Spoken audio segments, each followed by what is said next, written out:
$3.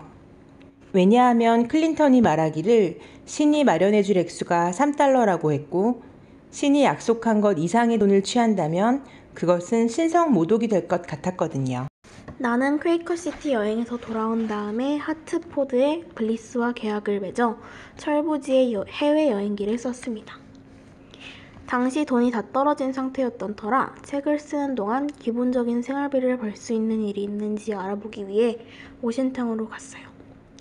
그곳에서 유명한 사학자를 형으로 둔 윌리엄 클린턴을 우연히 만나 함께 생계를 꾸릴 계책을 생각해냈습니다. 그건 바로 지금 언론계에서 흔히 볼 수 있는 신디케이트, 즉 신문, 잡지용 기사배급 시스템을 만드는 것이었어요. 세상에서 가장 오래된 최초의 신문 신디케이트를 꾸린 셈이죠. 경험 없는 신생 기업이 되게 그렇듯 규모는 작았어요. 우린 12개의 저널의 기사를 공급했고 모두 영세하고 잘 알려져 있지 않은 먼 변두리에 위치한 주간지들이었죠. 워싱턴 특파원을 둔다는 것은 그런 소규모 신문사들로서는 자랑스러운 일이었고 그들이 그렇게 생각해주는 것이 우리로서는 다행이었습니다. 우린 일주일에 그 12곳의 신문사의 기사 한 건당 $1를 받고 2권의 기사를 송고했죠. 우리는 각자 기사 한 건씩을 받아 12부를 복사해 이들에게 보냈어요. 이렇게 해서 주당 $24의 소득을 얻을 수 있었고 이 정도면 우리가 머물고 있는 허름한 싸구려 숙소를 감당할 정도는 되었습니다.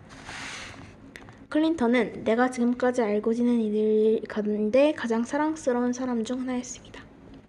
함께 지내는 동안 한없이 기쁘고 만족스러운 시절을 보냈다 할까요? 그는 품위 있는 신사였죠.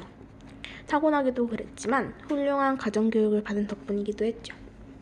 그는 고등교육을 받았고 고상한 정신의 소유자였으며 마음도 말도 순수하기 그지없었어요. 스코틀랜드 출신의 장로교 신자인 그는 유서 깊은 정통교파에 속해 있었는데 자신의 신앙에 대해 정직하고 진실했으며 그 안에서 평온과 평화를 찾았습니다. 그에게서는 악덕을 찾아볼 수 없었어요. 굳이 꼽는다면 스카치 위스키를 과하게 좋아했다는 것.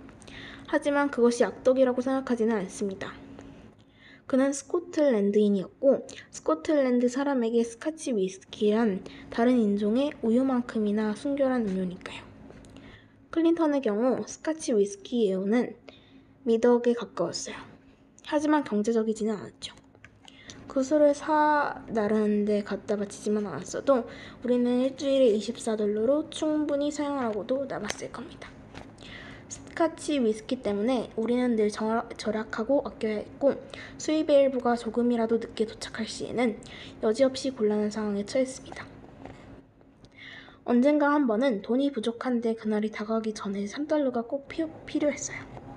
그때 왜 갑자기 한꺼번에 그 돈이 필요했는지는 기억이 나지 않지만 그냥 꼭 그 돈을 구해야 했다는 사실은 기억납니다. 클린턴이 내게 밖으로 나가서 방법을 찾아보라고 했어요. 자신도 밖으로 나가서 할 수 있는 일이 있는지 알아보겠다고 했습니다. 그는 우리가 반드시 성공하리라는 것을 조금도 의심하지 않는 듯 했지만 나는 그 확신이 종교적 신앙으로 인한 것임을 알았죠. 나는 그런 확신이 없었거든요. 어디로 가서 그 큰 돈을 구해야 할지 아무 생각도 나지 않았고 클린턴에게도 그렇게 말했어요. 지금 생각해보니 그는 내심 나를 한심하게 여겼던 것 같습니다. 믿음이 약하다고 말이에요. 그는 내가 전혀 불안해하거나 걱정하지 말라고 그리고 주님께서 다 마련해 주실 것이라고 아주 간결하고 확신에 찬 어조로 주저없이 말했어요. 나는 그가 진짜로 신께서 다 마련해 주실 거라고 굳게 믿고 있다는 것을 알고 수 있었고요. 하지만 내 생각에는 만약 내가 겪은 일을 그가 안다면 그 얘기는 신경 쓰지 말죠. 다행히 그가 나의 인연을 끊겠다 하기 전에 나는 그의 굳건한 믿음에 감화되었고 어쩌면 진짜로 신이 마련해 줄지도 모른다고 생각하며 길을 나섰습니다. 돈을 구할 방도를 생각해내려 있으면서 거리를 방황하길 1시간 아무 방도도 떠오르지 않더군요. 나는 당시 새로 생긴 에비트 하우스 호텔의 널찍한 로비로 느릿느릿 걸어가 앉았죠. 이내 개 한 마리가 어슬렁거리며 다가왔습니다. 그 개는 잠시 멈춰서더니 나를 가만히 올려다보며 눈빛으로 말을 걸더군요. 당신은 친절한가요? 나 역시 눈빛으로 그렇다고 대답했죠. 걔는 고맙다는 듯 꼬리를 흔들며 다가와 내 무릎 위에 턱을 올리고서는 갈색 눈에 들어 다정하고 애교스러운 눈빛으로 나를 올려다보았답니다. 소녀처럼 아름다운 사랑스러운 생명체였죠. 비단과 벨벳을 두른 듯 부드러웠습니다. 나는 걔의 매끈한 갈색 머리를 쓰다듬고 늘어진 귀를 어루만져 주었죠. 당장에 우리는 한 쌍의 연인이 되었습니다. 그때 이 땅의 영웅 마일스 장군이 푸른색과 금색으로 빛나는 화려한 제복을 입고 느긋하게 걸어 들어왔습니다.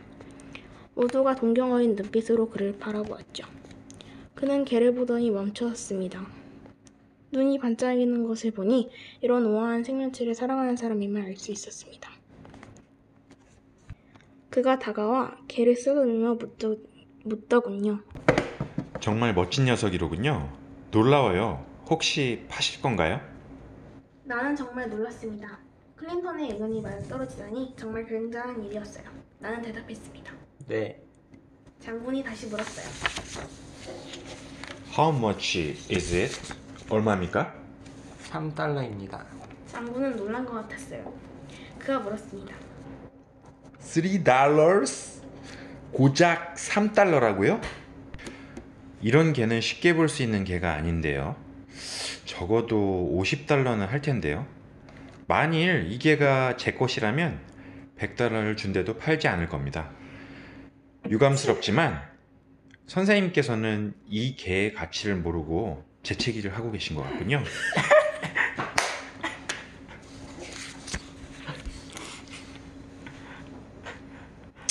원하신다면 가격을 다시 매기셔도 좋습니다. 선생님에게 나쁜 짓을 하고 싶지는 않군요. 나라는 사람을 알았더라면 내가 자기 못지않게 나쁜 짓을 할 수 있는 사람이라는 것을 알았을 텐데 나는 변함없이 차분한 어조로 똑같이 대답했습니다. 아니요, 3달러입니다. 그게 이 개의 값이에요. 이게 최선입니까? 하이. 좋습니다. 굳이 그러시다면. 장군은 이렇게 말하면서 내게 3달러를 주었습니다. 그리고 걔를 데리고 2층으로 사여졌죠. 10분여가 지나자 온화한 얼굴의 한 중년 신사가 나타나 탁자 미치며 이곳저곳을 두리번거리며 뭔가를 찾기 시작했답니다. 나는 그에게 물었어요. 혹시 찾고 있는 게 개인가요? 지금까지 불안하고 슬퍼 보였던 얼굴이 순간 환해지더군요. 반가운 낯빛으로 그가 대답했죠. 그렇습니다. 혹시 보셨나요? 그럼요. 내가 대답했죠. 금방 여기에 있었는데 어느 신사분을 따라가는 걸 봤습니다. 원하신다면 찾아봐 드리지요. 그토록 고마워하는 얼굴은 좀처럼 본 적이 없어요. 찾아봐 주기를 부탁하는 목소리에서도 감사함이 듬뿍 묻어났어요. 나는 기꺼이 그러겠다고 대답하면서 하지만 시간이 좀 걸리는 일이니 얼마간 수고비를 주면 좋겠다고 덧붙였죠. 그는 당연히 수고비를 지불하겠다면서 너무나 감사하다는 말을 2번이나 반복했답니다. 그리고 얼마면 되겠는지 묻더군요. 내가 대답했죠. 3달러입니다. 그러자 그가 너무 놀란 표정으로 말을 했습니다. 세상에 너무 적네요. 10달러를 드리겠습니다. 기꺼이요. 하지만 나는 말했습니다. 아니요, 3달러면 충분합니다. 그러고는 그의 다음 말은 듣지도 않고 승계적으로 걸음을 옮겼습니다.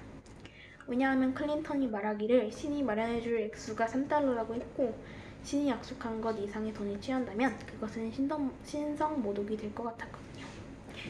나는 로비의 창고 옆을 지나며 직원에게서 장군의 방 번호를 알아냈습니다. 그의 방에 도착해보니 그는 걔를 쓰다듬으며 무척 만족스러워하고 있더군요. 나는 말했습니다. 미안합니다만 개를 다시 데려가야겠습니다. 그는 크게 놀란 듯 보였어요. 이렇게 말하더군요. 다시 데려간다고요? 이유가 뭡니까? 이 개는 이제 제 겁니다. 당신이 나한테 팔았지 않습니까? 값도 당신이 정했고요. 그랬지요. 맞는 말입니다. 하지만 데려가야 해요. 그분이 개를 되찾고 싶어 하셔서요. 그분이라뇨? 개 주인 말입니다.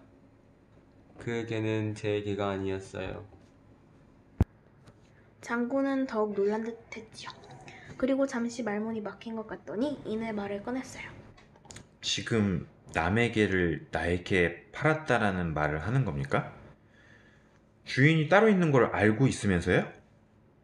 네, 제 개가 아닌 건 알았지요. 그런데 왜 판 겁니까?